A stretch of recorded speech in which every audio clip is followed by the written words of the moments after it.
Bueno, muchachos, me toca dar dentro del curso de zoología funcional la clase acerca de comportamiento animal. Y aquí en esta primera imagen, ¿no es cierto?, aparecen los temas de esta clase, que ha tenido que ser un poco comprimida debido al sistema que se está usando este año, digamos. Pero básicamente es la misma materia, faltan algunos ejemplos, pero es la misma materia. Bueno, primeramente vamos a ver algunos puestos sobre la introducción al estudio del comportamiento animal, distintas aproximaciones, si quieres, y definir a los que nos referimos, sobre todo el tema más estudiado dentro de la subdisciplina conocida como ecología evolutiva del comportamiento, es la variación fenotípica, ¿no es cierto? Y esa es la visión ecológica evolutiva. Y de ahí vamos a partir primero a estudiar conductas que ocurren en todos los animales y por eso les ponemos individuales, digamos, porque no todos los animales son sociales, ¿no es cierto? Algunos viven de manera aislada y solo se reúnen para el apareamiento, ¿no es cierto?, la reproducción, pero el resto del año viven totalmente solitariamente. Y otros animales son sociales, que va a ser la última parte de la clase. Pero en términos, por lo tanto, hay conductas que todo tipo de animal, social o no social, debe cumplir. Y esas se analizan muchas veces desde el punto de vista de lo que son las decisiones conductuales, que lo veremos en unos minutos. Y básicamente ahí hay tres aspectos, ¿no es cierto? Uno asociado a la obtención de recursos, pero principalmente alimentación, ¿no es cierto?, donde se ha usado y se ha desarrollado una teoría que se conoce como teoría de forrajeo, donde forrajeo, más allá que el alimento, es la obtención de recursos de todo tipo, ¿no es cierto? Incluso puede ser apareamiento, por ejemplo, refugio, etcétera, microhábitats asociados a distintos microambientes, etcétera. Otros son los temas, la mayoría de los animales son presas de otros, no todos, pero la gran mayoría. Bueno, en sentido más amplio, todos, incluso los grandes depredadores son presas a veces de bacterias, no sé, de enfermedades, o cuando ya son muy débiles de otros animales. Bueno, pero básicamente eso. Por lo tanto, conductas antidepredatorias, ¿no es cierto?, es la segunda parte de esta etapa, ¿no es cierto? Y después analizar cómo se estudian las conductas desde el punto de vista de las decisiones. Vamos a ver, vamos a verlo brevemente, digamos, que es parte de lo que se desarrolla como teoría forrajeo que mencionaba recién.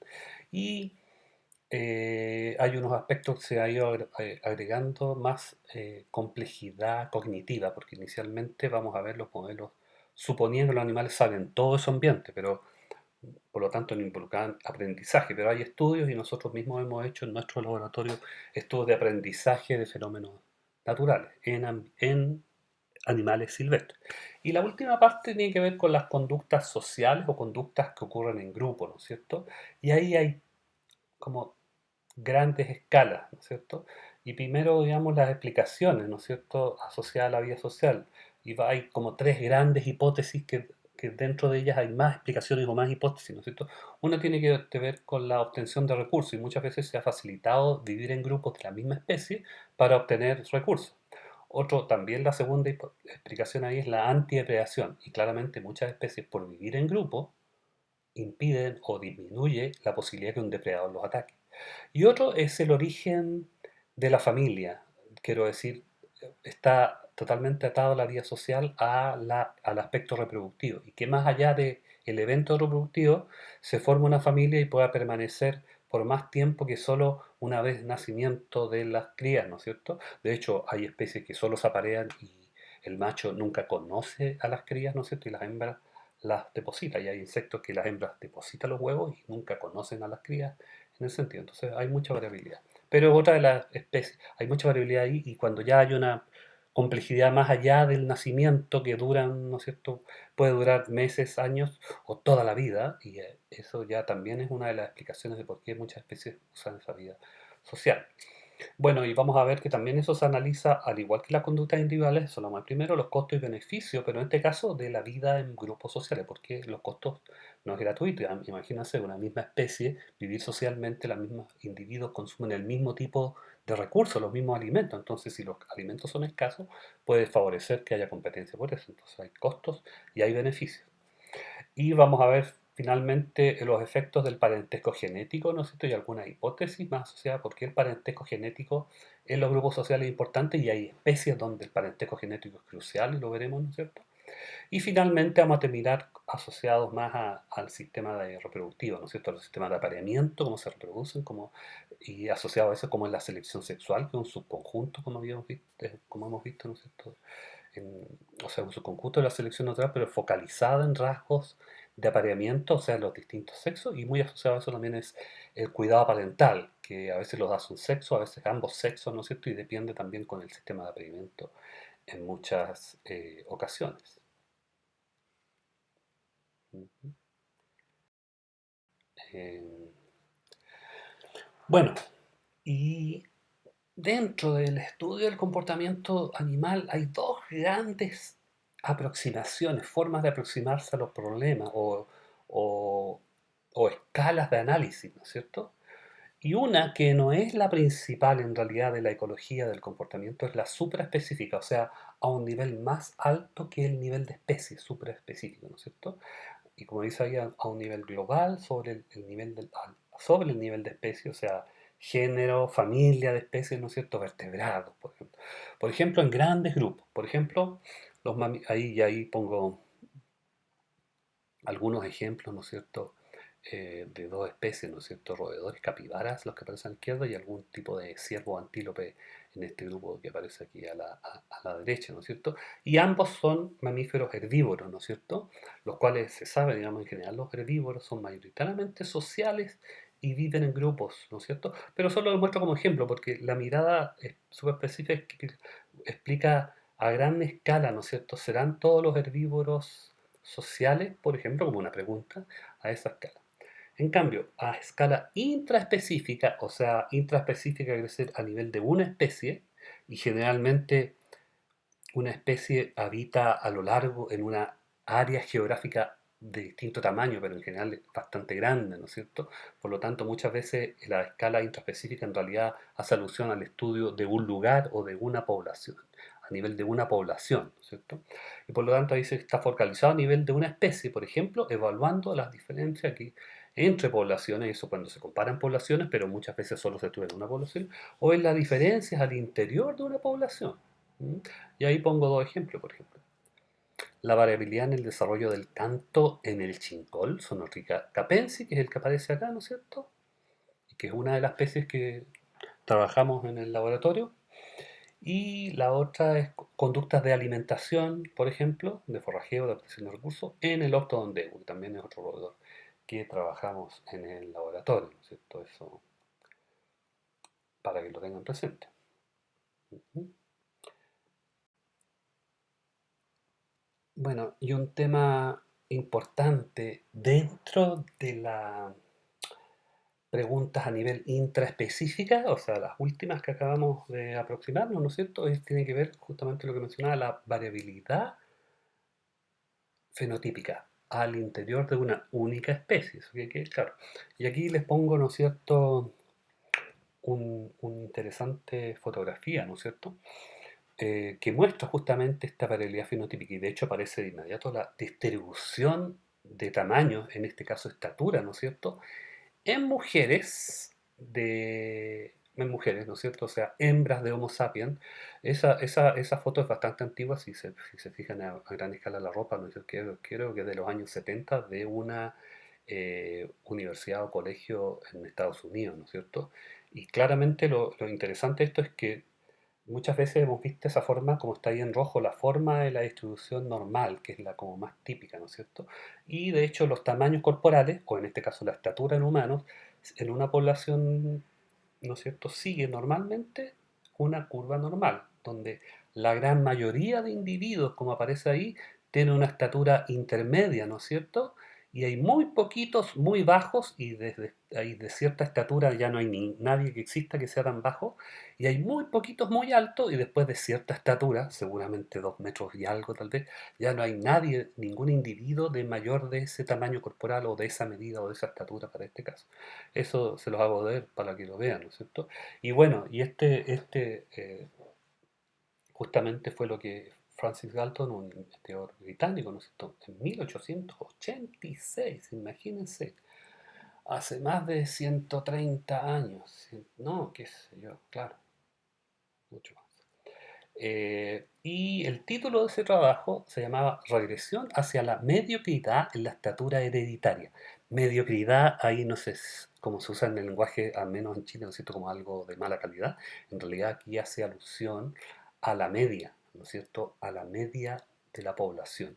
Y de hecho los gráficos de los lados muestran, ¿no es cierto?, la estatura de los padres. El primer gráfico, los puntitos, ¿no es cierto?, el primer gráfico de mano derecha, la figura A, ¿no es cierto?, es los datos originales de Galton, donde sale cada punto es el promedio de padre y madre en estatura, creo que está en pulgadas, me parece, o pies, no me acuerdo, y, y el valor en el eje de la ordenada, la Y, ¿no es cierto?, es la estatura de los hijos adultos, ¿no es cierto? O sea, ya dejaron de crecer, o sea, esos son datos finales, ¿no es cierto? O sea, el X, Y es estatura padre, padres, Y, estatura hijos adultos, ¿no es cierto?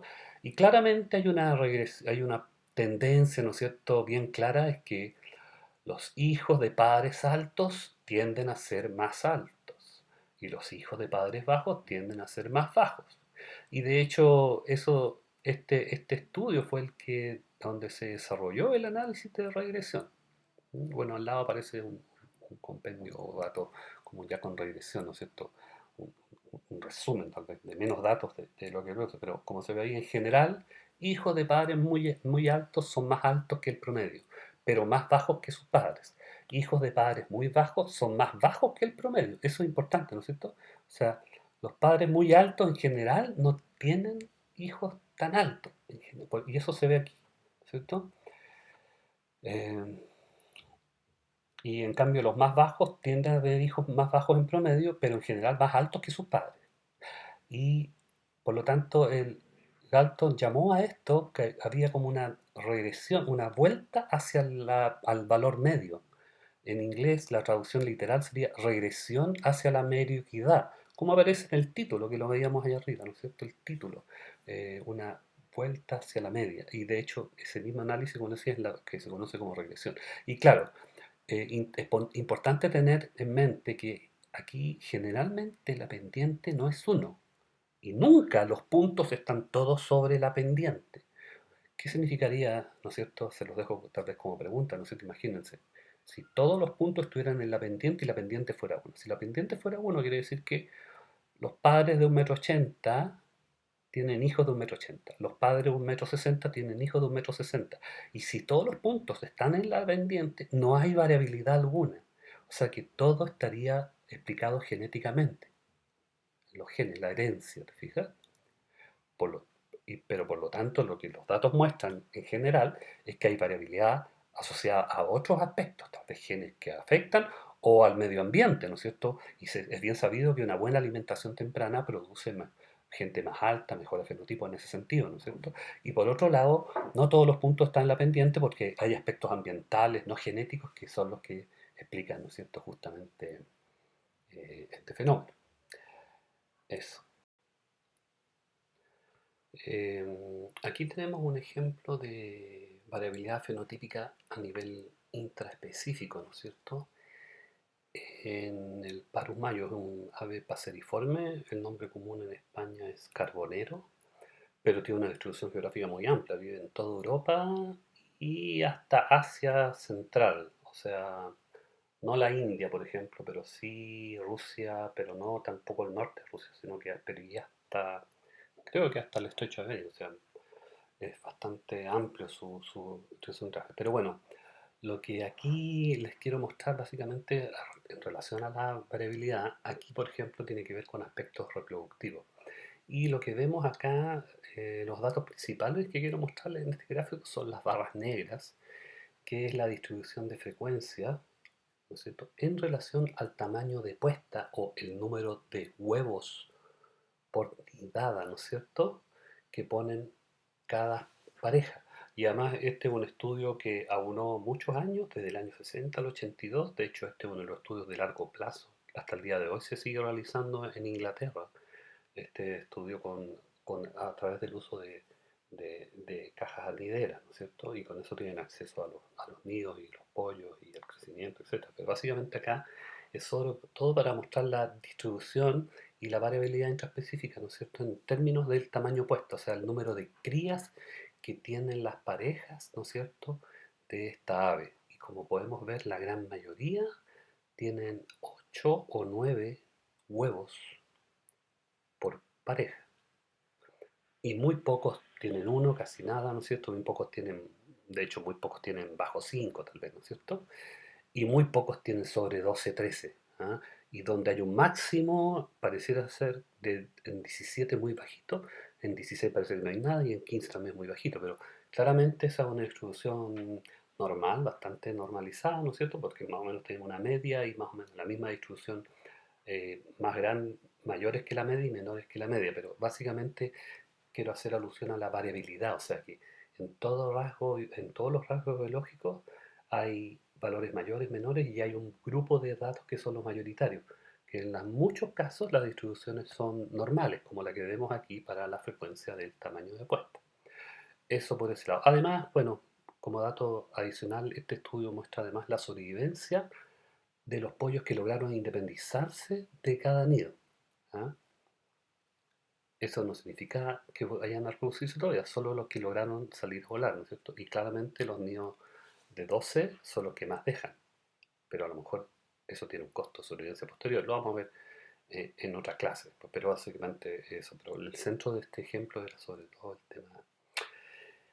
el tema de la variabilidad, en este caso en el tamaño de puesto, el número de huevos por pareja. Eso. En este gráfico, y van a venir otros tres que son las mismas variables, en el fondo vamos a explicar un poco cómo se estudia, ¿no es cierto?, la variación fenotípica a nivel intraespecífico, ¿no es cierto?, que nos lleva a algunos conceptos de adaptación, ¿no es cierto?, y o de plasticidad que vamos a ver a continuación. Y vamos a partir primero con este gráfico, ¿no es cierto?, el que aparece aquí, en donde tenemos un eje ambiental que puede ser, por ejemplo, latitud, ¿no es cierto?, o temperatura, distintos aspectos, ¿no es cierto?, en el eje X, ¿no es cierto? Y por lo tanto tenemos una población hacia la izquierda, que aparece aquí con el círculo negro, y una población hacia la derecha con mayores valores en este eje ambiental, ¿no es cierto?, que aparece como un círculo vacío o círculo blanco, ¿no es cierto? Y en el eje de la ordenada o del eje Y, ¿no es cierto?, aparece el valor del rasgo, o sea, el rasgo fenotípico que nos interesa en esta variación, ¿no es cierto?, porque hay variabilidades, son distintos los valores del fenotipo negro que del fenotipo blanco. Podría ser tamaño corporal, podría ser velocidad de escape, podría ser volumen o duración de un canto territorial, distintas cosas, ¿no es cierto?, aspectos. Pero ahí solo es la observación, como aparece a pie del gráfico, ¿no? O sea, vemos que hay diferencias entre un lugar y otro. El ambiente, podríamos ponerle latitud, por ejemplo, ¿cierto?, de menor a mayor latitud. Y a mayor latitud, el rasgo tiene mayor valor que a menor latitud. Ahora, ¿cuál es la causa de eso? ¿Por qué son diferentes siendo que es la misma especie? ¿No es cierto? Eh, bueno, y hay dos extremos de explicaciones que en general pueden a veces interactuar. Aquí, más largo, ¿no es cierto?, desde eh, la duración del más corto aquí y más largo allá, en la población más sureña. Esa relación, ¿de qué es producto? Si vamos al gráfico de la derecha, ahí ya hay una explicación de una compuesta con hipótesis, ¿no es cierto?, que dice ahí, y la subrayé está ahí, determinismo genético, o sea que hay una diferenciación genética entre las poblaciones, como así, y eso lleva a la adaptación local. Y si hay una diferenciación genética, es que ya se han separado en eso, al menos para este rasgo, ¿no es cierto?, no hay flujo génico, ¿no es cierto? Y por lo tanto, si uno se lleva un huevo, y eso es lo que aparece, ¿no es cierto? No sé si en el curso, pero da lo mismo. Si nos llevamos la población del círculo vacío como huevo hacia el norte, ¿no es cierto?, hacia la izquierda, o la población negra del norte hacia el sur, ¿no es cierto?, que aparece, los adultos, una vez se desarrollen y crezcan, no van a cambiar el fenotipo, van a tener el mismo valor y por eso es que estas son líneas rectas y no cambian el eje ordenado de la Y al valor del rasgo. ¿Sí? Y eso daría cuenta claramente que esos dos genotipos, el del sur y el del norte, están adaptados localmente para esas características que estamos midiendo, ¿cierto? Esa es una explicación, adaptación local.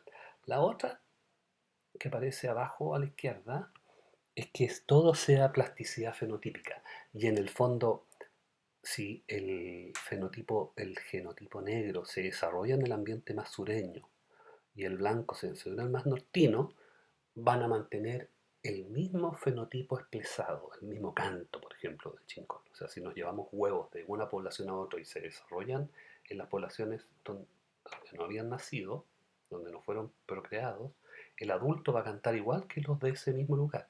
Y eso se vería en este gráfico, ¿no es cierto? Que todos los fenotipos son similares si crecen en la población de más al norte y todos son similares con un mayor valor si crece en la población de más al sur. O sea que ahí sería eso es solo plasticidad fenotípica y es el ambiente el que modela o modula para que se desarrolle ese fenotipo.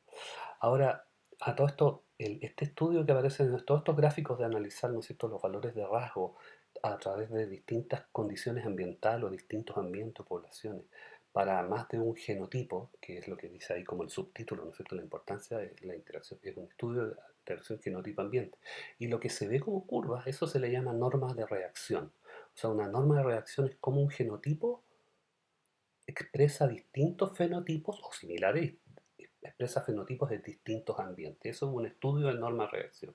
Y lo que tenemos en la hipótesis 3 de abajo, que en el fondo, más que una nueva hipótesis, es una combinación de la explicación 1 y la explicación 2, hipótesis 1 y hipótesis 2, que hayan normas de reacción divergentes. Y ahí tenemos, por ejemplo, que el genotipo negro es muy poco sensible a los cambios ambientales y por lo tanto los adultos desarrollados a la población más sureña son casi idénticos a los de la norteña. En cambio, los fenotipos del genotipo blanco son mucho más cambiantes por el ambiente y por eso esa curva cambia mucho que la de arriba, ¿no es cierto? En el gráfico de abajo a la derecha. Y ese sería uno mayor divergencia, ¿no es cierto?, en la norma de reacción, menos similar en el sentido, ¿no es cierto? Esa, entonces, esto es el estudio, si se fijan, de cómo los fenotipos cambian según las condiciones locales, por ese lado. Bueno, y por lo tanto, aquí hay algunos conceptos importantes que hay que tener en cuenta, ¿no es cierto? Por un lado, en biología evolutiva, ¿no es cierto?, se postula que los rasgos del fenotipo, los rasgos fenotípicos, y que pueden ser de distinto tipo, pueden ser fisiológicos, como la concentración de alguna hormona, la concentración de hemoglobina, ¿no es cierto?, la capacidad respiratoria de eh, eh, integrar oxígeno al flujo sanguíneo, por ejemplo, ¿no? O rasgos morfológicos, el tamaño corporal, ¿no es cierto? Entre otras cosas, y conductuales, que es el foco de este curso, ¿no es cierto? Y pueden ser de otros rasgos también, ¿no es cierto? Eh, Pueden ser adaptativos, en el sentido este evolutivo, ¿no es cierto? Si confieren ventajas en sobrevivencia y o reproducción. O sea, si permiten que los seres sobrevivan más y sobre todo que se reproduzcan más. Por lo tanto, un rasgo o carácter, ¿no es cierto?, de un fenotipo determinado es adaptativo si contribuye a aumentar el fitness, que ya lo vimos, o la adecuación biológica, ¿no es cierto? Y bueno, y por lo tanto, que contribuye a eso. Y bueno, adecuación biológica, aquí aparece una definición, ¿no es cierto? Es el éxito reproductivo a lo largo de la vida. O sea, la capacidad de dejar descendencia durante toda la vida, ¿cierto? O más bien, toda la descendencia que deja un individuo durante toda la vida. Esa es como la más típica. Todos los hijos y hijas que dejó un individuo durante toda su vida. Por lo tanto, incluye obviamente sobrevivencia y sobre todo reproducción. O sea, está más focalizado en la reproducción, obviamente. Pero la sobrevivencia es importante, tanto permite llegar a la etapa reproductiva y tal vez mantenerla por muchos años si es posible. Y también el concepto de adaptación, en este sentido que esa adaptación es un estado, ¿m?, o un rasgo fenotípico, ¿no es cierto?, que ha evolucionado, o sea, de generaciones anteriores, ¿no es cierto? Es decir, por lo tanto, lo observamos en los organismos de una población actual, dado que confiere ventaja en adecuación biológica, o sea, vía sobrevivencia y sobre todo en reproducción, ha dejado mayor descendencia. Y esto nos lleva también a ver la importancia, ¿no es cierto?, de la selección natural en esta mirada disciplinaria, ¿no es cierto? Y básicamente ahí hay una definición, ¿no es cierto? Selección natural, proceso por el cual los organismos con mayor adecuación, lo que acabamos de ver, ¿no es cierto? Capacidad de dejar descendencia, aumentan proporcionalmente la población de una generación a otra, o transgeneracionalmente. O sea, eso es clave. Y eso hay variabilidad dentro de los mismos individuos de una especie. Algunos dejan mayor y otros dejan menor, ¿cierto? Y los con mayor están más favorecidos por la selección natural. Ahora, por lo tanto, aquí viene una definición muy importante, que es en el fondo, cuando un rasgo es adaptativo. Un rasgo determina una característica, ¿no es cierto?, distinto tipo del fenotipo. Es adaptativo si satisface las condiciones para que opere la selección natural sobre ese rasgo. Y las condiciones son solo tres. Uno, variación en la magnitud del rasgo entre individuos de la misma especie, o sea que haya variabilidad en el rasgo. Si no hay variabilidad en el rasgo, ya no hay posibilidad de que la selección opere. Por ejemplo, todos los primates tenemos 5 dedos, ¿no es cierto?, en nuestras extremidades, pies y manos. Por lo tanto, no hay variabilidad en el número, ¿no es cierto?, de dedos. ¿Te fijas? En ese sentido, es un rasgo ya fijado. Sí, tal vez hay variabilidad en el tamaño, y ese es otro tema, ¿te fijas? Pero no en el... Por lo tanto, en ese aspecto, a eso se hace cuenta la variación, la variabilidad. Después, heredabilidad, o sea, debe haber un componente genético, ¿no es cierto?, que debe heredarse de padres a hijos en el rasgo en cuestión. Esto no quiere decir que sea todo genético, pero que tenga una parte que sea genética. No hay, en general, no, y en realidad no hay rasgos que se hereden 100%. No hay descendientes que sean idénticos a sus padres, salvo cuando se hace clonación, que es algo experimental, ¿no es cierto? O clones naturales, ¿no es cierto? Donde dos hermanos pueden ser los mellizos unitelinos, ¿no es cierto? Mamíferos, esos son clones naturales, aunque incluso ellos a veces en el útero tienen distintos aspectos que son más epigenéticos que como adultos pueden cambiar, pero esos son lo más similar, fíjate, a la parte de la variación genética, pero esos son casos excepcionales y vaya, por lejos, digamos, mayoritariamente, hay mucha variabilidad en esos tiempos. Y, y los distintos tipos de rasgos también se heredan con mayor o menor grado, ¿no es cierto?, de una generación a otra. Eso por un lado. Y lo último, que haya una adecuación diferencial o fitness, ¿no es cierto?, para individuos con distintos valores en los rasgos en cuestión. O sea, que para un rasgo les vaya mejor y por lo tanto sobre todo se reproduzcan más, y para otros valores de ese mismo rasgo se reproduzcan menos. Y eso hace una variación que se mantenga por selección natural, unos más y otros menos, y otros tal vez se extingan. Se extingan, quiero decir que esos individuos de la misma especie, ¿no es cierto?, que tenían ese rasgo deficitario, ya era tan de mala calidad que tal vez no le llevaba a sobrevivir toda la vida, o no podían tener descendencia, y eso generó que no siguieran desarrollándose en ese ámbito, ¿no es cierto?, el rasgo. Eh, Ahora esto también cambia temporalmente, no es que siempre sea la misma, qué sé yo, el valor adaptativo de un rasgo no se mantiene constante porque el ambiente siempre está cambiando y cambia internamente los organismos, la genética, la heredabilidad no es algo constante tampoco, ¿no es cierto?, para un mismo rasgo, ni tampoco el ambiente, ni la adecuación, porque pueden cambiar los depredadores, si estamos hablando de escapar a depredadores, pueden cambiar, aumentar, etcétera. Entonces todo esto es variable, pero sí es medible en ese sentido.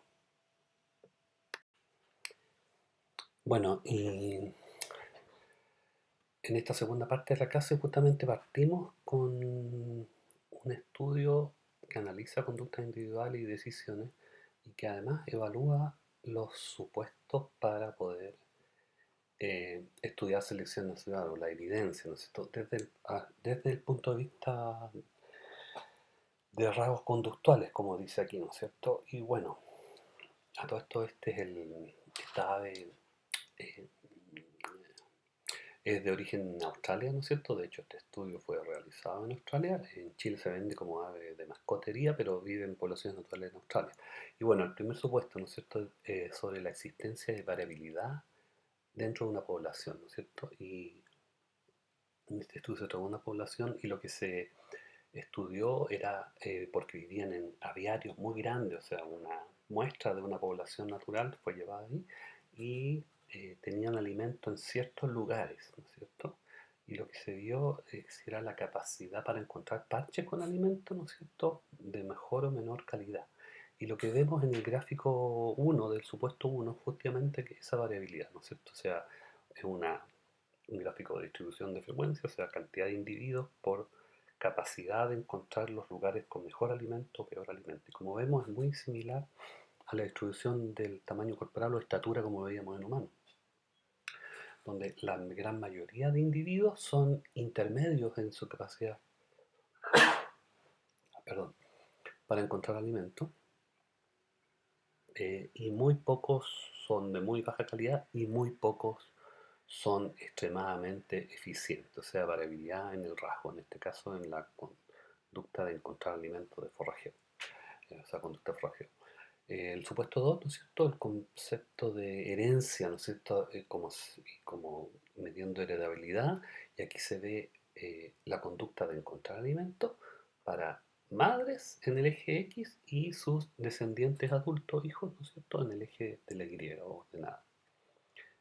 Bueno, no es la heredabilidad totalmente, sino que es una parte de ella, porque solo aparecen los datos de la madre, si se fijan, digamos que solo había certeza de eso, pero al menos es la mitad, digamos, de un componente genético, aparecen los datos del padre, obviamente, pero lo interesante es ver que hay una relación significativa, la pendiente es más baja que uno, ¿no es cierto?, pero es significativa, y los hijos adultos, ¿no es cierto?, de madres que eran mejores buscadoras de alimentos tienden a ser mejores buscadores de alimentos. Y los hijos de madres de malas buscadoras de alimentos también son más peores en ese aspecto. Y hay variabilidad en torno a ese valor, ¿no es cierto? Y como les dije, la pendiente no es uno, o sea, es distinta de cero y no recuerdo el valor, pero tal vez debe andar como 0,5, tal vez, por ahí. Ese supuesto.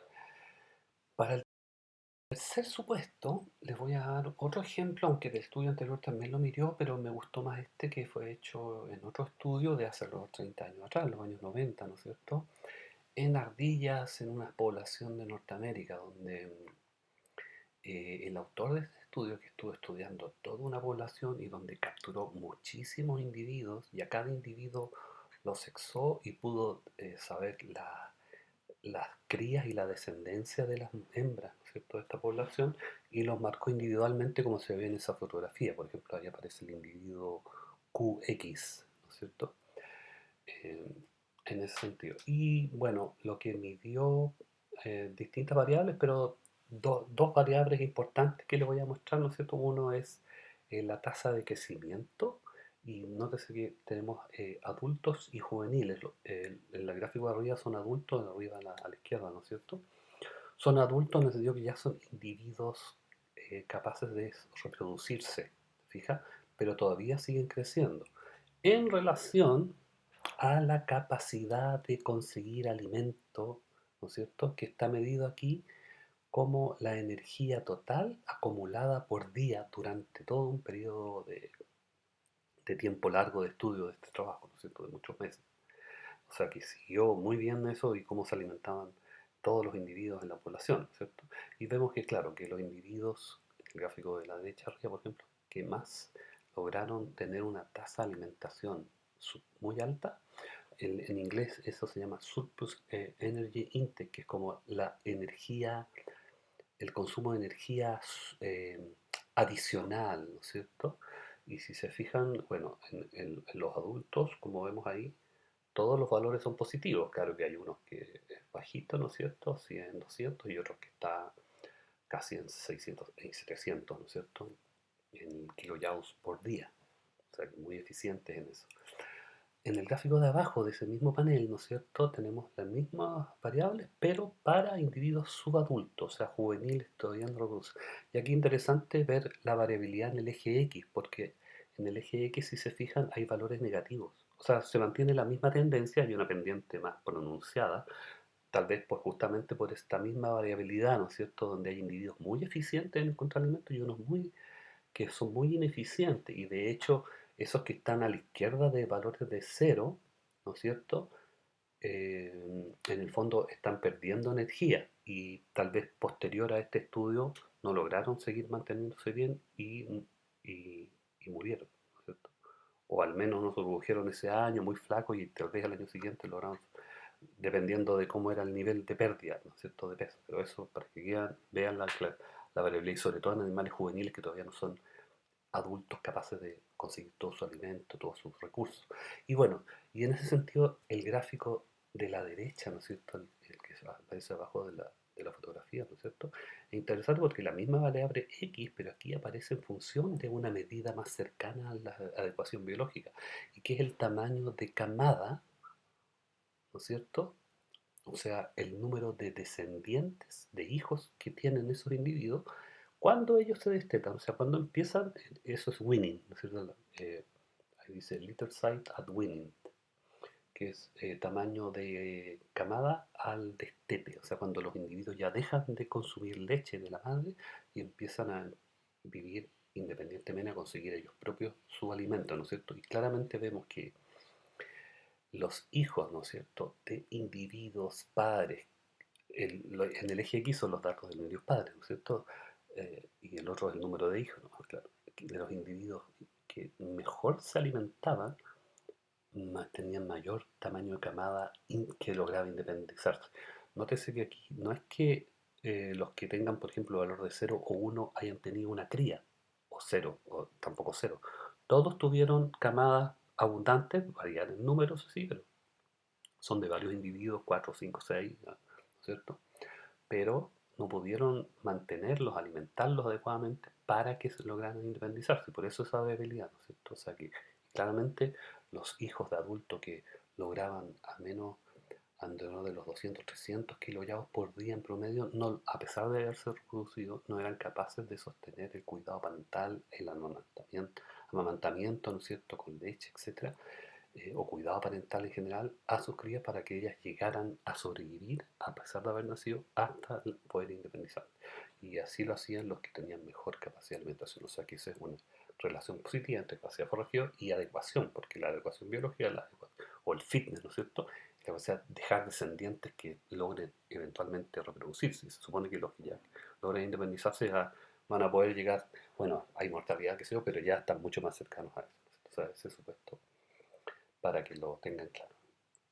Bueno, y además vamos a ver ahora una parte, ¿no es cierto?, de esta mirada del estudio de los comportamientos, sobre todo focalizado en lo que podríamos decir que son las decisiones, ¿ah? O decisiones conductuales, ¿no es cierto?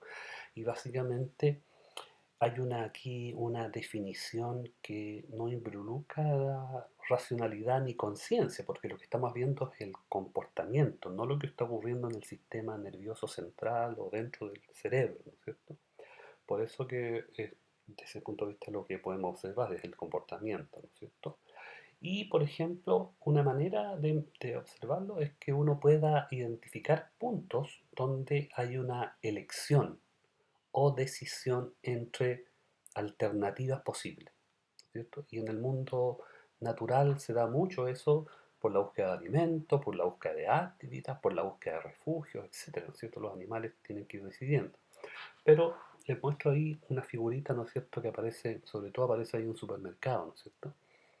Y básicamente, eh, claro, cuando un individuo va y compra en el supermercado y va a llegar después a la caja, ¿dónde se mete, no es cierto? ¿En qué caja se mete? Lo más típico es que elija, o sea, la caja podríamos pensarla como un hábitat o un micro hábitat, y va a elegir la caja donde haya menos cola o carros con menos productos, ¿te fijas? O sea, esos son hábitats preferidos en ese sentido, ¿te fijas? Como una excepción. Y bueno, y el esquemita de abajo que está representado aquí con una suricata, este mamífero de África del Sur, que es muy social, ¿no es cierto? Y viven y vigilan o vigilan, ¿no es cierto? Básicamente hay un gráfico de ramas, ¿no es cierto? De bifurcaciones, ¿no es cierto? Que indican a lo largo del tiempo, ¿no es cierto? La flecha como de izquierda a derecha va volviendo el tiempo. Y hay un punto donde un individuo tiene una decisión. ¿Qué hago en este momento? Bueno, acuérdense que tal vez uno antropoformiza el comportamiento, pero en realidad uno está observando lo que ocurre en un animal. No hay que llevarlo a ese lado, pero hace más fácil la comunicación. Por eso lo digo. Vigilar o comer. Está comiendo el animal, pero andan rapaces por ahí que son aves rapaces que consumen estos animales. Bueno, ahí vemos, por ejemplo, si vigila, ya esa es una decisión entre dos posibles, ¿no es cierto? Y después llega eh, vigila y llega otra y a lo lejos aparece una ave rapaz, por ejemplo, un depredador, y bueno, correr o paralizarse. Muchos animales mamíferos Bueno, muchos animales que son presas en sistemas áridos o semiáridos, el quedarse congelado, bueno, también en otros ambientes también, sobre todo cuando hay algo de similitud en la morfología, en la coloración con el sustrato. Y como ven, este animal es muy similar al color del sustrato. Entonces a veces paralizarse hace que a distancia no sean detectados por los depredadores. Por eso es una alternativa escapar, correr o paralizarse. Y en la siguiente etapa, y si escapa, bueno, escapar hacia un árbol o hacia una madriguera. O sea, hay distintos puntos de decisión. Se fijan en este caso, por ejemplo, escapando hacia un árbol, logró con 70% poder escapar. Pero solo lo muestro como cómo ejemplificar, ¿no es cierto? Y cómo se estudian las decisiones, como puntos donde hay dos o más opciones. Aquí lo hice solo con dos, pero podrían ser más, ¿no es cierto? Pero lo importante es que en ese por qué se elige una y otra. Y eso nos lleva, ¿no es cierto?, a los inicios de esta teoría del forrajeo, ¿no es cierto? Y que principalmente ha estudiado la alimentación, ¿no es cierto? O sea, la obtención de recursos alimenticios. ¿Mm? Pero en realidad forrajeo, como dice ahí, es obtención de recursos en sentido amplio y no solo alimento, puede ser refugio, puede ser pareja, puede ser microhábitat, pueden ser otros aspectos de la vida, ¿no es cierto?, que el animal necesita para vivir, ¿no es cierto? Y además involucra diversos aspectos, como dice ahí.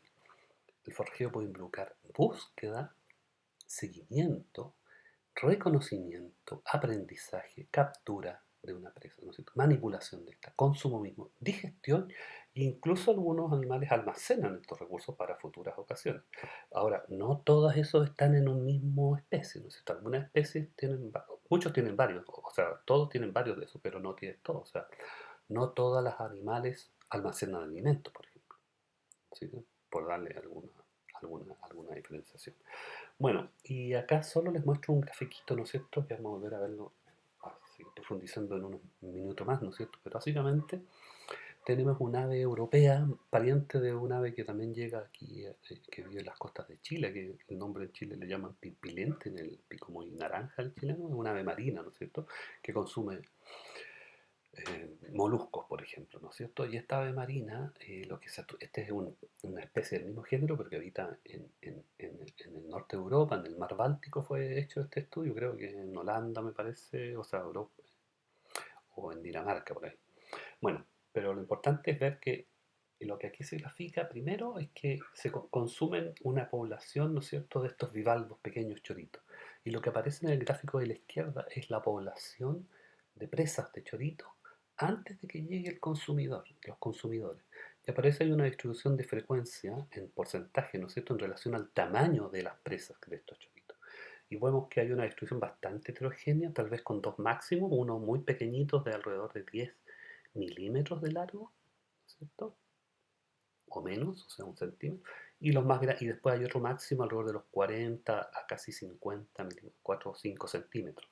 Pero vemos que choritos o bivalvos de más de 6 centímetros no hay.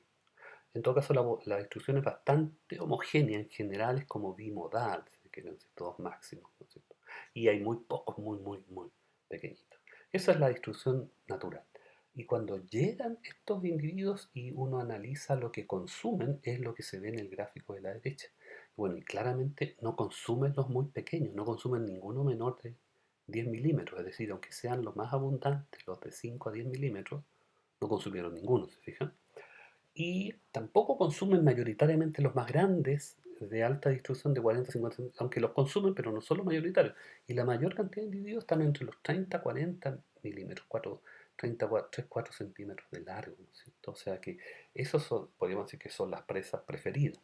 Entre otras cosas porque tal vez los muy pequeños es muy difícil manipularlo y tardan mucho tiempo, o sea, van gastando energía en manipularlo, y una vez que lo consumen, lo ganado no alcanza a ser beneficioso porque ya han gastado más energía que lo que gana de energía por consumirlo. Eso lo vamos a ver más adelante, ¿no es cierto? Claramente. Y los más grandes tal vez cuesta tanto y a lo mejor el chorito ya está tan apretado que casi cuesta mucho abrirlo, que tampoco es beneficioso. Por eso que no consumen y consumen preferentemente tamaños intermedios. Ahora, estas problemáticas asociadas a obtención de recursos o forrajeo en sentido amplio, en inglés la palabra es foraging, y hay libros sobre eso, ¿no es cierto? Es una problemática que abarca muchas disciplinas, ¿no es cierto?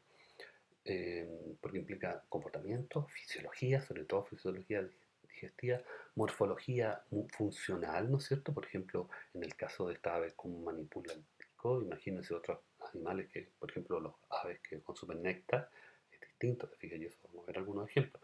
Psicología comparada también, porque es la que estudia, ¿no es cierto?, aspectos de cómo toman decisiones, ¿no es cierto?, animales, eh, y también aspectos evolutivos, ¿cierto?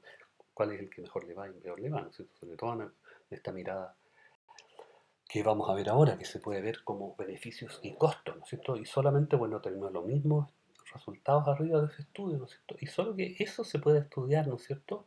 El carácter, si pensamos en este daño, el tamaño del carácter puede ser el tamaño de la presa, ¿no es cierto? En este caso, el bivalvo este que consumen esto.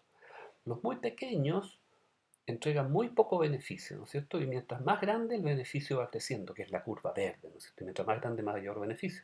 Pero también mientras más grande, mayor el costo, ¿no es cierto? Y si bien, y por lo tanto hay un valor intermedio, que donde los costos son mínimos y los beneficios son máximos, o sea, la diferencia entre costo y beneficio es máxima y que ese es el valor óptimo del tamaño del carácter, en este caso el tamaño de la presa, por ejemplo, podría analizarse desde ese punto de vista. Y se ha hecho, digamos, algunos estudios.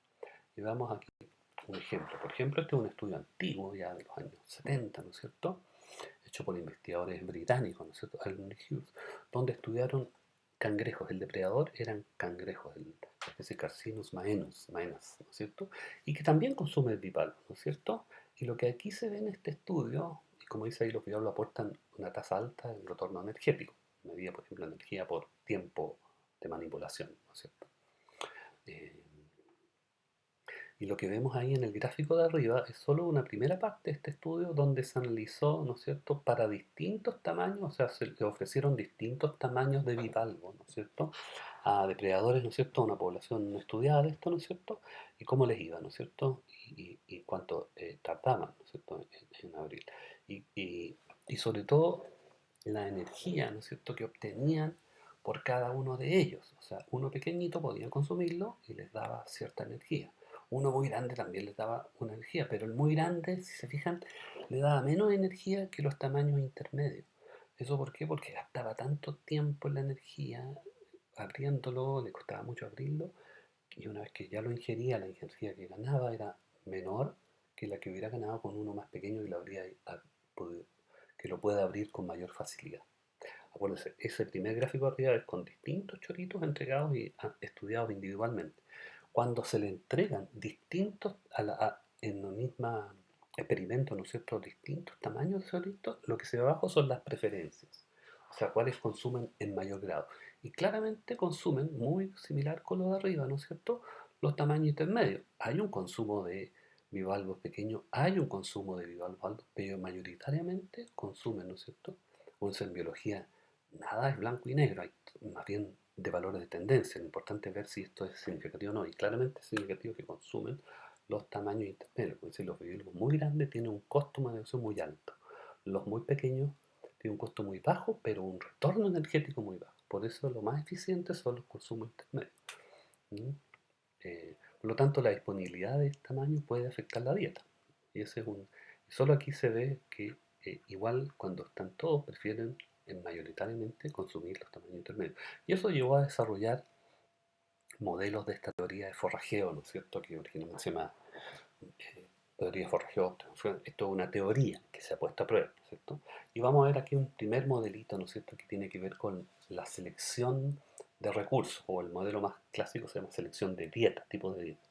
Y el argumento teórico, como dice ahí, es para determinar la selección de recursos, basado, en este caso alimentos, ¿no es cierto?, basado en los tiempos de manipulación, o sea, de manipular, capturar una presa, y usan la letra H del inglés de handling, de manipular, tiempos de búsqueda, y S de searching, que es búsqueda, ¿no es cierto?, en inglés, y la moneda o la variable de desempeño biológica o cercana al fitness o adecuación, es la energía asimilable, lo pone un modelo teórico, es la energía ganada neta, o sea, después de lo que gasta, etc. Eh, bueno, y el modelo aquí es un mundo, acuérdense que esto es un modelo teórico. El depredador se encuentra en un mundo donde solo hay dos tipos de presa, una presa 1 y una presa 2. La presa 1 tiene energía 1 y H1, tiempo de manipulación 1, y la presa 2 es 2 y S2, respectivamente. La ganancia que se obtiene de cada presa es la energía que puede obtener por unidad de tiempo de manipulación, o sea, la energía que tiene la presa por el H de esa presa. ¿Mm? Y si las dos presas son distintas, donde P1 es mayor que P2, entonces la energía por tiempo de manipulación de 1, E1 partido por H1, es mayor que la energía de 2 con el tiempo de manipulación H2. Y de ahí ya tenemos, ¿no es cierto?, las predicciones de este modelo, con esa pequeña inecuación que aparece ahí, ¿no es cierto? Y bueno, si el depredador se encuentra con la presa uno que es de mejor calidad, entonces obviamente debería comerla. Por lo tanto, la selección de la mejor presa no depende de las abundancias de otros tipos de presa. Eso es una punto. En cambio, si se encuentra con la presa 2 de segunda categoría, ¿no es cierto? Debería comerla solo si la ganancia por comerla es mayor que la ganancia de dejarla no comerla y esperar que en ese tiempo encontrar una presa de mejor calidad. Matemáticamente expresado eso, es decir, como aparece ahí, ¿no es cierto? Que E2 partido por H2, o sea, la ganancia por consumir y manipular dividido por el tiempo de consumo de la presa 2 sea mayor que la energía de la presa 1 partió por el H1, pero ahí se agrega una variable extra, que es el S, en este caso 1, que es el tiempo de encuentro o de búsqueda, como le decían en el modelo original, ¿no es cierto?, de esa presa. O sea, si fuera muy abundante de esa presa, claro, ¿no es cierto?, ese tiempo va a ser corto.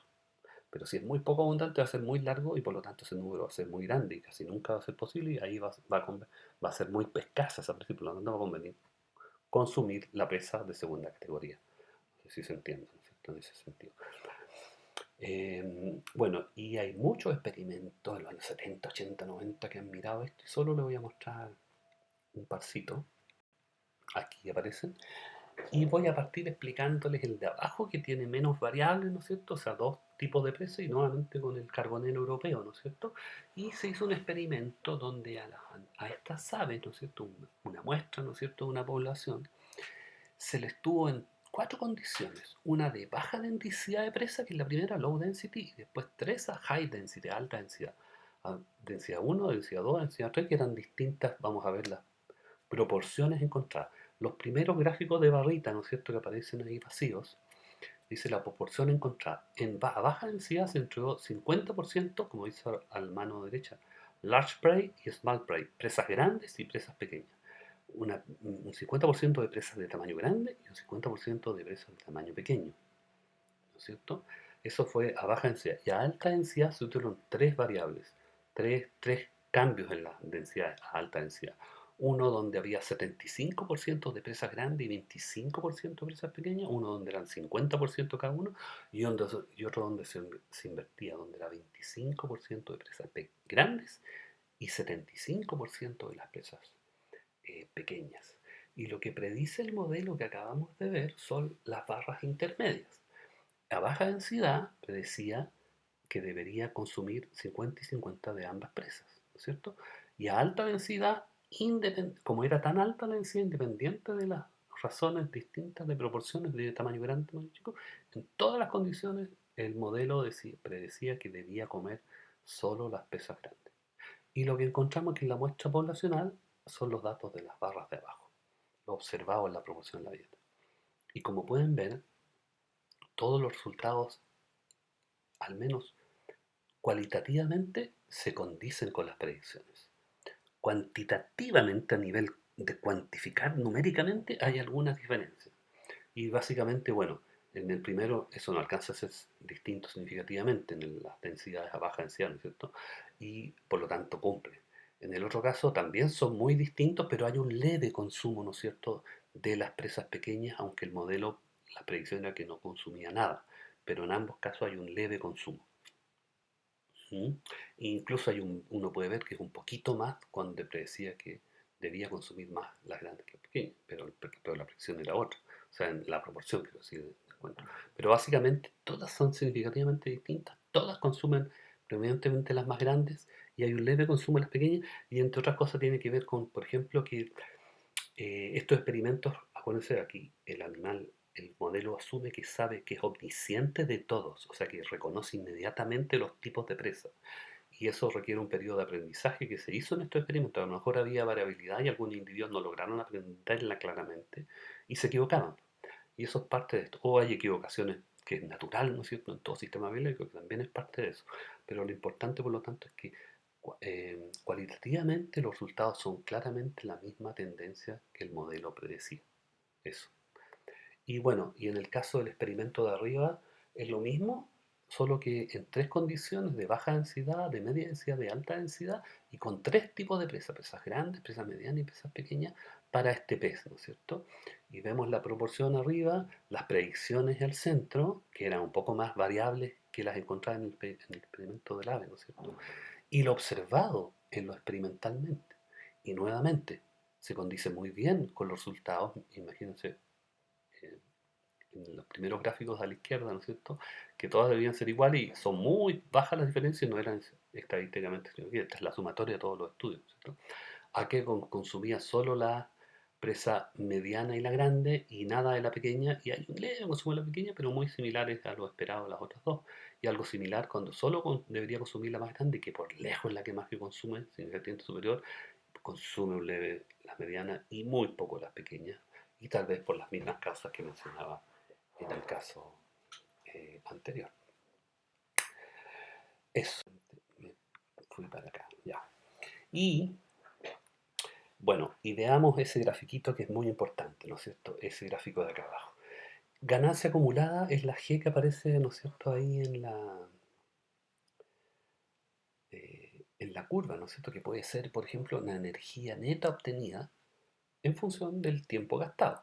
Y el tiempo gastado en un ciclo para llegar a una flor, como ves es el tiempo que tardó en viajar y el tiempo en el parche. Y eso aparecen todos acá en el eje X de este gráfico, si se fijan. Y aquí todas las flores son iguales, por lo tanto la curva de ganancia, ¿no es cierto?, que aparece esta curvita aquí, es idéntica entre todas. Acuérdense que esto es un modelo teórico, generación 1.0. Bueno, por lo tanto, el tiempo de viaje, y si todas las flores están a la misma distancia, el tiempo de viaje va a ser constante, ¿no es cierto? Y eh, el tiempo, o sea, imaginemos la línea de más abajo que choca aquí abajito, no sé si van a ver mis flechas aquí o no, choca ahí primero la curva y con un tiempo en el parche muy cortito obtuvo esa cantidad. Si se queda mucho más tiempo con la siguiente línea negra, se queda mucho más, pero no es la mayor y la óptima es la que tiene la mayor pendiente, que es la línea roja y que ahí en la estrella roja toca justo la curva ahí en la tangencial, ¿no es cierto? Esa tangencial, o para los que les gusta la matemática, para esta ecuación es la derivada, ¿no es cierto? En ese punto, ¿no es cierto? Eh, indica la ganancia acumulada óptima y el tiempo de permanencia o de explotación del parche óptimo. O sea, ese es el tiempo óptimo que un forrajeador óptimo debería quedarse en esta flor. Acuérdense, todas las flores son idénticas, todas a la misma distancia. Después hay modelos que complejizaron esto, pero esta es la primera versión para que la tengan claro. Y estudios que han mirado esto. Y distintos aspectos, por ejemplo, el primero de arriba en una mosca, no me acuerdo el género, ahí alcanza a leerse, pero, una mosca que se reproduce, ¿no es cierto?, en bostas de vacuno, ¿no es cierto?, donde llegan a reproducirse hembras y machos. Y lo que básicamente ahí se ve, ¿no es cierto?, eh, la proporción de huevos fecundados en función del tiempo de apareamiento, ¿no es cierto? Y el tiempo de búsqueda en el otro lado, ¿no es cierto?, que está bastante, bastante tiempo, pero básicamente lo observado y lo predicho por el modelo no eran distintos, o sea que estaba bastante bien el modelo para eso.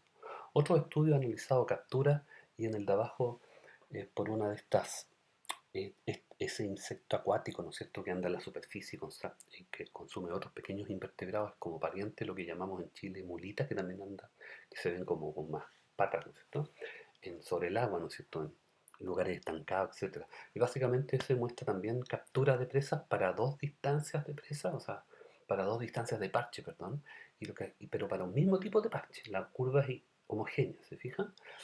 Y claro, cuando el parche están más alejados, los parches están más alejados unos de otros, lo que dice el modelo es que debería quedarse más tiempo, ¿no es cierto? Y hacia la derecha y por lo tanto consumir un poquito más. ¿cierto? Y aquí nuevamente las predicciones estuvieron bastante no tan alejadas de los valores observados en una población experimental de esta especie. Y para terminar con esto, les voy a mostrar un experimento de laboratorio para terminar con esta parte, digamos, ¿no es cierto? Hecho nuevamente por Carbonero, ¿no es cierto? Cowie, un estudiante de Krebs, que ya lo he mencionado, ¿no es cierto? Y en un aviario experimental, él generó árboles artificiales con recursos que en el fondo eran gusanos artificiales y que estaban puestos en placas Petri, ¿no es cierto? Ya aparecen algunas, ¿no es cierto? Más o menos como aparece en el dibujo de arriba a la izquierda, es como se recreó esto. Y básicamente, bueno, lo que se ve es que ya logró, ¿no es cierto?, Eh, una buena relación, ¿no es cierto?, entre el tiempo gastado dentro de un parche y el tiempo de viaje.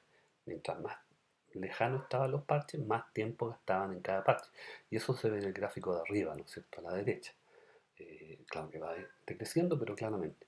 Y yo transformé los datos del trabajo porque están en una tabla nomás, y hice este gráfico que está acá abajo que muestra las dos situaciones experimentales, uno con un parches más ricos, ¿no es cierto?, que son la curva más alta, y con parches más pobres, que son la curva baja, y puse los puntos promedio de la población experimental, que son los puntos negros, que se ven están en la curva, ¿no es cierto? Y también los simularon a distintas distancias, ¿no es cierto? Por eso que los parches más ricos estaban a mayor distancia, y aquí eran alrededor de un poco más de 20 segundos de promedio, ¿no es cierto? Y en el otro eran alrededor de 5 segundos de promedio de llevar a un parche a otro. Y los resultados es que efectivamente los parches de más bajo costo y de menor distancia, la predicción era que deberían quedarse aproximadamente 8 o 7 segundos en cada parche explotándolo, y era lo que en general se encontró. Y el otro era alrededor de 10 segundos y también se encontró eso, como aparece ahí graficado. O sea que en términos generales bastante bien con las predicciones. En 1988, el investigador norteamericano Joel Brown extendió un poco, ¿no es cierto?, el modelo de Chernoff para tratar de estudiarlo en condiciones mecánicas, perdón, en condiciones de campo, en el campo, estudiando en poblaciones naturales, por ejemplo. Pero y para eso generó este modelo, no voy a entrar en los mayores detalles, pero básicamente este modelo lo que dice, y eh, las variables, ¿no es cierto?, de este modelo son las que están ahí, ¿no es cierto? Tasa de captura, que es la tasa de captura de presas, por ejemplo, es igual a los costos metabólicos, los costos de depredación o riesgo de depredación, más otros costos de otras oportunidades o conductas que no pudo hacer.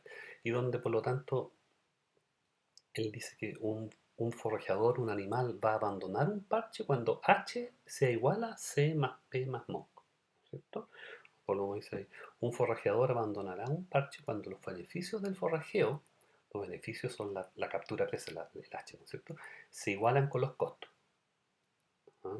Al principio siempre está ganando, pero a medida que está capturando va disminuyendo, como veíamos en el modelito de Charton, ¿no es cierto? Y hay un punto en que se abandona. Y gráficamente esto él lo graficó acá, ¿no es cierto? Y nuevamente vemos la curva de ganancia, ¿no es cierto?, la ganancia acumulada, y un punto donde está ahí en el circulito, ¿no es cierto?, en el tiempo donde debería abandonarlo en las condiciones óptimas. Eso, claro, en experimentos como el que vimos, ¿no es cierto?, de Cowie, algo logró medir, ¿no es cierto?, pero en condiciones de campo muy complicadas. Y lo que se le ocurrió a Joel Brown es que, ¿qué pasa? Imaginémonos, voy a volver al ejemplo de la flor, que sepamos de antemano la cantidad total de néctar que tiene una flor, que tiene la mañana antes de que sea consumida por un ave nectarívora, ¿no es cierto?, o una abeja, lo que sea. Y después que llega el ave y consume néctar, uno puede ir y medir lo que quedó y que ya no vuelve a ser explotado, ¿no es cierto? Y eso él le llamó Giving Up Density, me parece que es GUD, que en el fondo es la densidad o la cantidad remanente de recursos que quedó. Y graficado podríamos pensarlo, si sabemos la cantidad total que tiene, ¿no es cierto?, un parche, esta línea segmentada que estamos en el gráfico acá arriba, y la ganancia acumulada llega en eso, pero los individuos óptimos se van mucho antes, ¿no es cierto?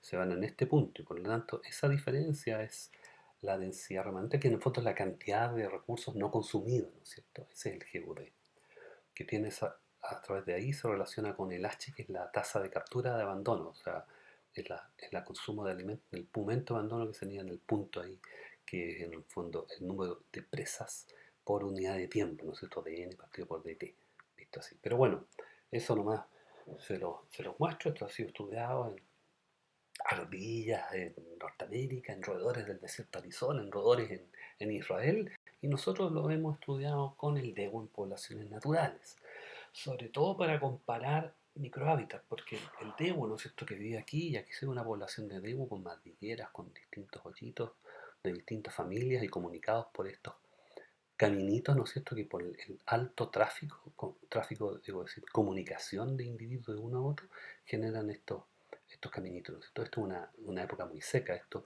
en invierno cuando llueve y hay vegetación, aquí esto no se ve en la perspectiva, pero si uno se para mirando en perspectiva esto desde longitudinalmente, uno logra ver los caminitos entre medio del pastito. Pero bueno, es una población, está el gráfico de acá arriba, esto es en Quebrada de la Plata, o sea, en Rinconada de Maipú, el fondo que tiene la Universidad de Chile, allá donde van a hacer la práctica los agrónomos, por ejemplo, los médicos veterinarios. Y ahí, en la cordillera de la costa, ¿no es cierto?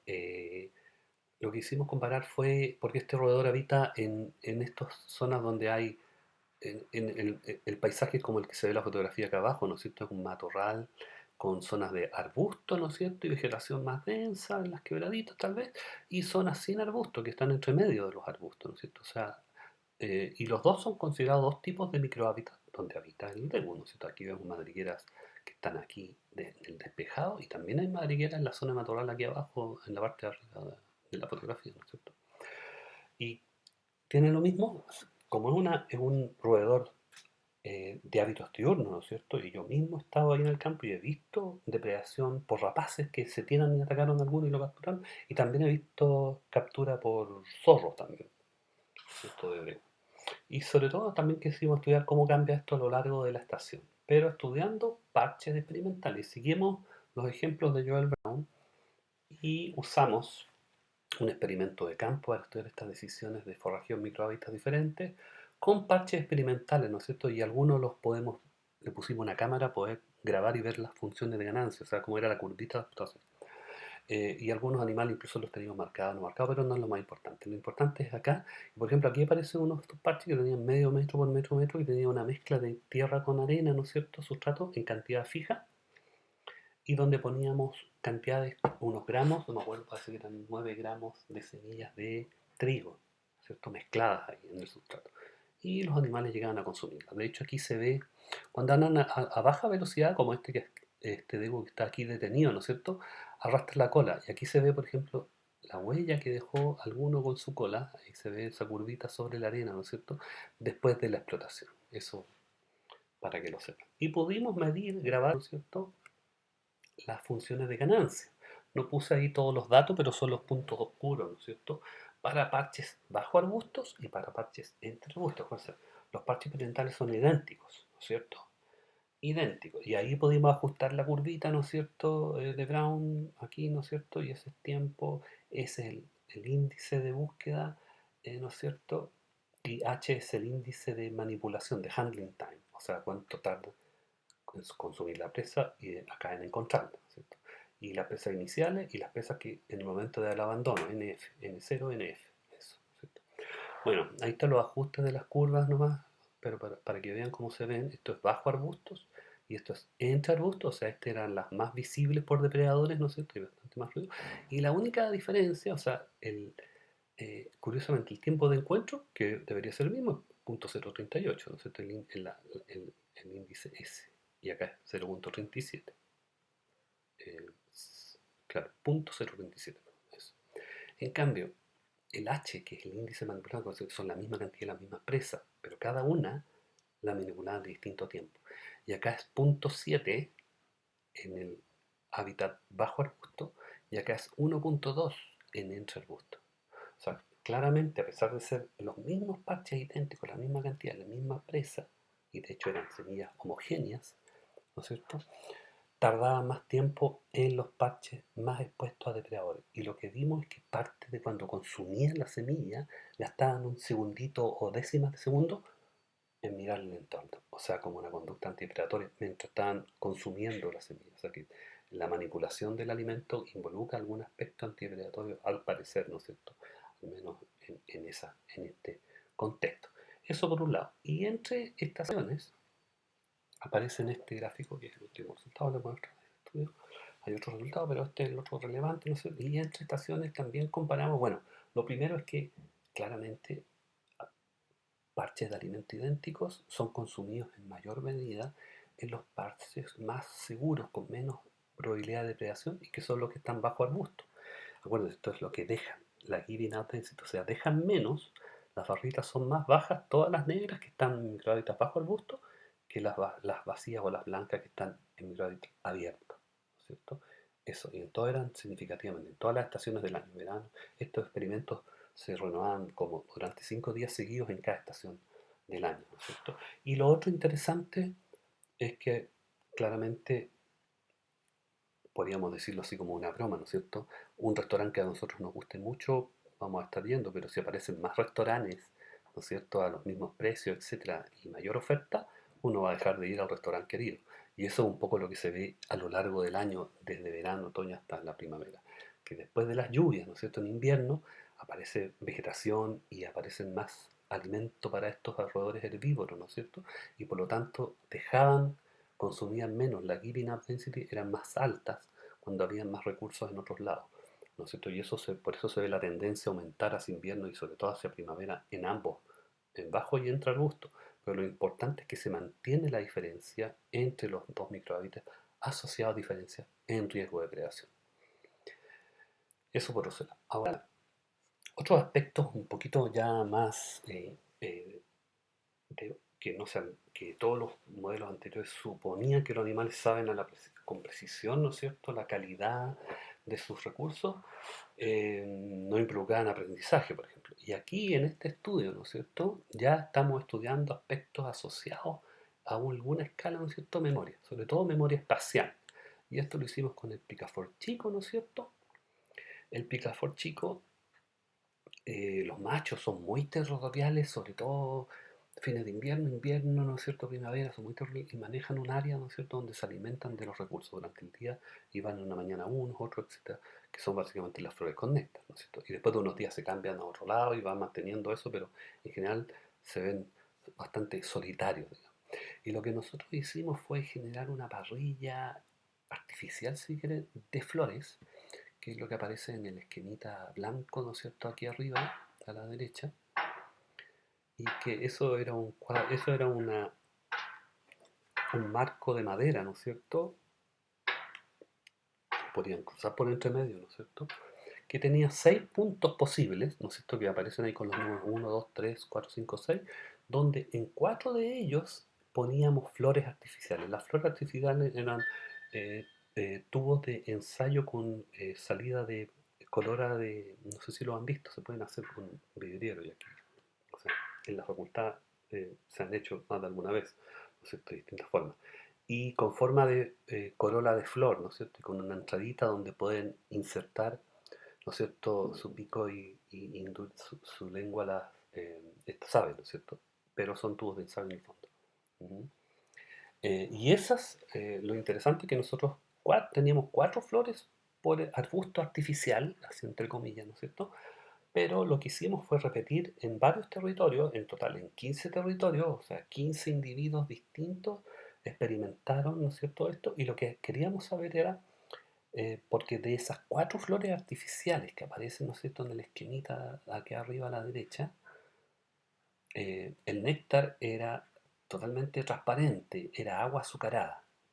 Y solo en una flor poníamos néctar y en las otras agua pura, o sea que no era alimento en el fondo. Por lo tanto, nosotros esperábamos que el picaflor visitara al menos 3 o las 4 flores y lo interrumpíamos por unos 5 minutos y después seguíamos a grabar en la segunda visita y si ya había aprendido, ¿no es cierto?, dónde estaba el néctar, ¿no es cierto?, en la segunda visita debería ser solo una visita, si es, sin ninguna equivocación, a, a la flor con el néctar. Y eso es lo que vemos en el gráfico de acá abajo a la izquierda, ¿no es cierto? Los primeros datos son los datos negros, ¿no es cierto? Que son las visitas, las primeras visitas, el promedio, porque como les dije, eran distintas estructuras, no me acuerdo aquí abajo, se parece que eran 6 intentos con distintas configuraciones de posición de flores para cada individuo, ¿no es cierto? Y cuando visitaban la tercera flor los paramos. Algunos ya alcanzaban a la cuarta o no, pero bastaba con la tercera, ¿no es cierto? O sea, lo esperable es que un individuo que si visita las 3 primeras flores que no tenían néctar, en la segunda debería visitar a la siguiente, que esa va a tener el néctar. Y si ya visitó todas y ya visitó una en la que tenía el néctar, en la siguiente visita debería irse solo donde está el néctar.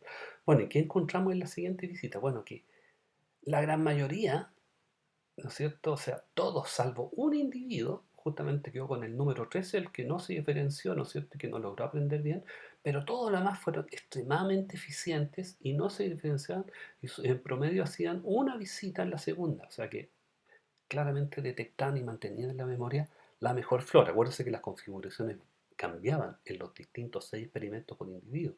E incluso con esa variación tuvimos 3 individuos, el número 3, el y el 9 y el 10 que no tienen varianza absoluta si se fijan en los puntitos de acá abajo. Miren ahí, ¿no es cierto?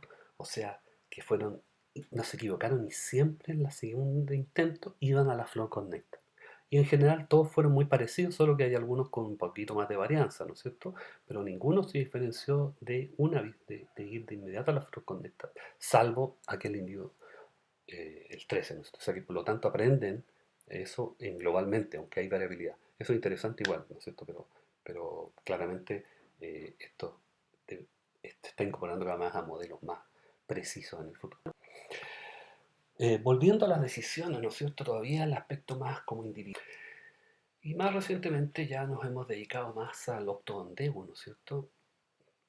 Que aquí aparece, ¿no es cierto? Sobre todo este es un estudio midiendo decisiones, cómo se desplazan. Les mostré delante, ¿no es cierto?, una fotografía donde salían los caminitos entre madrigueras y entre lugares, y aquí vemos los desplazamientos espontáneos sin depredadores, ¿no es cierto?, solo comparando un ambiente con mayor vegetación, ¿no es cierto?, con arbustos así raros como esto que se ve acá, o como hacia la derecha que era casi sin nada de vegetación arbustiva, era más una planicie, ¿no es cierto?, que es lo que aparece open, totalmente abierto o con algo de arbustivo. Y solo lo que medíamos es cómo se desplazaban ellos. Y teníamos animales marcados con números, aquí aparece el número 13, por ejemplo. A todo eso no tiene efecto ni en la conducta, ni en las comportamientos sociales, ni son preferidos mayor detectados por los depredadores. Por ese lado no hay problema. Y vemos que la velocidad, ¿no es cierto?, en los lugares abiertos, a todos estos, realmente se les pasa unos metros, se detiene unos segundos, se pasa unos metros, se detiene unos segundos. Eso lo vamos a ir viendo acá. De hecho, acá aparece el siguiente gráfico, es la duración de esas pausas, ¿no es cierto? Bueno, curiosamente, bueno, se desplaza a mayor velocidad, esto es sin depredadores, bueno, o sea, la velocidad espontánea que hay en relación, en los lugares con menor arbusto, en los lugares abiertos, se desplazan a mayor velocidad, como a 2 metros por segundo, y acá es como 1, como algo, ¿no es cierto? Los lugares con arbusto. Y la duración de las pausas también es más larga, es 3 segundos en promedio y las otras 2. Ahora, lo que nosotros hemos detectado, y el estudio se hizo sobre todo en una época muy seca, los roedores cuando están quietos, casi, incluso cuando uno llega al campo en una época eh, seca, uno no los detecta porque están estáticos. Y después de unos segundos o minutos empiezan a moverse y ahí uno los logra observar. Así que tal vez es debería ponerse a prueba, pero pareciera ser que el estar estático, a menos a larga distancia, no son detectables. O esos son los tiempos entre movimientos, no importa. Y el gráfico de abajo es otro medido independientemente, los dos microhábitos, ¿no es cierto? El tiempo asignado a vigilancia. Y vigilan como el 50%, cuando están forrajeando, casi la mitad del tiempo están levantando la cabeza y mirando el entorno. En cambio, cuando están forrajeando en un lugar más protegido, el 30 o menos del tiempo están levantando la cabeza. O sea que es otra medida indirecta del riesgo de predación, ¿no es cierto? No solo. Y aquí vemos que afecta la vigilancia y afecta la velocidad de desplazamiento, los desplazamientos en general.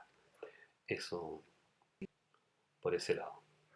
Ahora, y aquí es un estudio donde comparamos, para terminar un poco la parte de conductas de forrajeo, ¿no es cierto?, antepasar a conductas sociales, donde comparamos dos poblaciones y habíamos detectado, esto había sido un profesor de la Universidad de La Serena que había trabajado aspectos más fisiológicos, ¿no es cierto?, energéticos de animales de altura y capturó unos Degu y los estuvo trabajando, ¿no es cierto?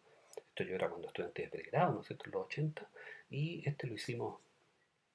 este trabajo lo hicimos a inicios de los años, no, en los años como en 2007, por ahí, 8, sí, porque el trabajo fue publicado en 2009, en 2007 va a ser como el trabajo de campo, ¿no es cierto?, fue una tesis de un estudiante veterinario. Y fuimos aquí a este lugar que está en la Quebrada de los Molles, que está de Ovalle hacia la cordillera. De hecho, la cordillera de al fondo ya es el límite con Argentina y aquí estamos a 2.600 metros sobre el nivel del mar. Aquí cabe nieve en invierno. Y hay tegus que viven en estas poblaciones acá, en estos lugares. Y acá aparece la población de Rinconada, que es con la que la comparamos. Y lo que hicimos fue traer animales desde esas poblaciones, que hicimos experimentos de inmediato, o sea, no aclimatados, y después de muchas semanas, de hecho fueron más de 3 meses, con alimento ad libitum, que tenían mucho alimento. Y lo que aquí estudiamos básicamente fue en una arena experimental, cuando de la madriguera salían a alimentarse, y dónde se alimentaban y si almacenaban alto alimento, etc. Y aquí lo que se ve son, bueno, la población de alta altitud, los dos barras del lado izquierdo, y la población de baja elevación, ¿no es cierto? Y lo que vemos básicamente es, bueno, el gráfico de arriba, aunque hay bastante variabilidad, sobre todo en la población de alta altitud, pero no hay diferencia significativa entre todos, ¿no es cierto? Y es el número de semillas eh, que ellos, o sea, algo de lo que consumen, digamos, igual, algo lo esconden, lo guardan en distintos lados, algo así, como scatterhorn se llama. Pero otras, en cambio, es muy raro que especies sociales que tienen madriguera, donde ellos almacenen en su madriguera. Y eso, claro, no se detecta ninguno de baja altitud que haga eso, pero sí los de alta altitud almacenaban en la madriguera, ¿no es cierto?, en mayor cantidad. O sea que hay una diferencia entre esos individuos, ¿no es cierto? Y que es un tema que, de hecho, vamos a estar estudiando con un proyecto eh, en estos próximos años, digamos. Pero, se los cuento, digamos, o sea, hay diferencias ahí en cómo, y claro, y pareciera ser que a pesar de que puede que uno almacene y se los quiten otros dentro de la madriguera, tal vez hay una son más familiares uno con otro, ¿no es cierto? Pero también, o sea, parientes genéticos, pero también algo se asegura, porque ahí hay nieve en invierno, y de hecho no, arrieros de la zona decían que en invierno a veces veían uno que aparecía, y muchas veces aparecía sobre la nieve y es como una mancha negra, y veían una rapaz que se tiraba y lo capturaba, o sea, muy fácil de capturar, así que por ese punto de vista es esperable, digamos, que ocurra eso. Igual, ¿no es cierto? Este es un estudio eh, ya de los años 90, ¿no es cierto?, de mi parte, ¿no es cierto?, hecho con roedores nocturnos, ¿no es cierto?, y era bien sabido que, y esto habían estudios en Norteamérica y también en, en Israel, ¿no es cierto?, sobre todo de zonas semidesérticas, ¿no es cierto?, que los roedores nocturnos son menos abundantes, salen menos a moverse, se mueven menos, salen menos en las noches con luna. ¿Por qué? Porque las noches con luna son más visibles para los depredadores, ¿no es cierto? Entonces eso que hicimos nosotros, y en Chile también se sabía que en las noches con luna se capturaban menos los roedores nocturnos, como el Phylotis darwini, no sé qué parece. Y eso fue parte de lo que quisimos estudiar, ¿no es cierto? Pero en condiciones de laboratorio, y simulamos en un laboratorio una arena experimental que tenían que salir a buscar alimento a 2 metros de distancia, ¿no es cierto? Noches oscuras, simulando como noche, y noches con luz de luna, simulando una noche brillante, que acá aparece en la tablita, Dark Night oscuras y Bright Night brillante, ¿no es cierto? Y ahí aparece, incluso podíamos pesarlo como en un experimento de laboratorio, ¿no es cierto? La diferencia en peso o el porcentaje de la diferencia en peso, si bien perdieron durante el experimento un poquito de peso, pero no alcanzaba a ser tan significativo, pero claramente perdieron significativamente más en las noches con luz de luna. O sea que sería más visible y tal vez ellos percibirían mayor posible riesgo de predación en noche y salen menos o se mueven más, ¿cierto? Por ese lado. Y eso se aprecia en que como tenían que salir de la madriguera a moverse, y esto aparece acá, ¿no es cierto?, en los gráficos, ¿no es cierto? En las noches brillantes aparecen aquí distintos grafiquitos, ¿no es cierto? Arriba aparece el consumo en el parche donde iban, el consumo total, ¿no es cierto?, y el porcentaje de consumo como era, ¿no es cierto?, en general. Y lo que vemos es que, claro, acá en las noches, perdón, en las noches sin luna, el consumo máximo era en el parche mismo.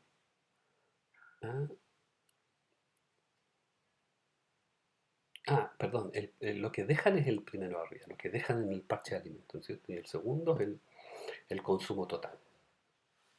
Y el tercero es el porcentaje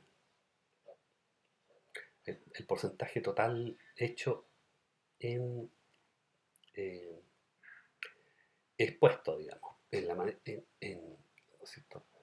Eh, y vemos que hay un cambio notable, ¿no es cierto? O sea, baja el consumo total, eso se ve en el gráfico B, ¿no es cierto? O dejan más, como se ve en el gráfico A, en las noches con luna. O sea, que es como un indicador indirecto del riesgo de predación, ¿no es cierto? Lo que se ve. Y el porcentaje, ¿no es cierto?, de disminución es del 40%, como se ve acá, en relación a la oscura, ¿no es cierto? Casi, ¿no es cierto? En ese sentido. Y de hecho acá logramos hacer un cálculo, ¿no es cierto? Tenemos los pesos, los cambios de peso antes y después, y los animales gastaron 9 veces más energía en locomoción, ¿no es cierto? De 1,62 a 0,8 joules por noche en la noche con luna. Y dejaron de ingerir 17 kilojoules de energía en las noches con luz, luminosidad nocturna. O sea que hay un costo de no salir y moverse más, ¿no es cierto? En la noche, salir menos y cada vez que sale mueve más porque en el fondo iban a buscar el alimento y se echaban unas partes, esto eran semillas que estaban en el parche de alimento y se echaban unas semillas y volvían a alimentarse al nido, no se quedaban comiéndoselas expuestos. Entonces eso, interesante.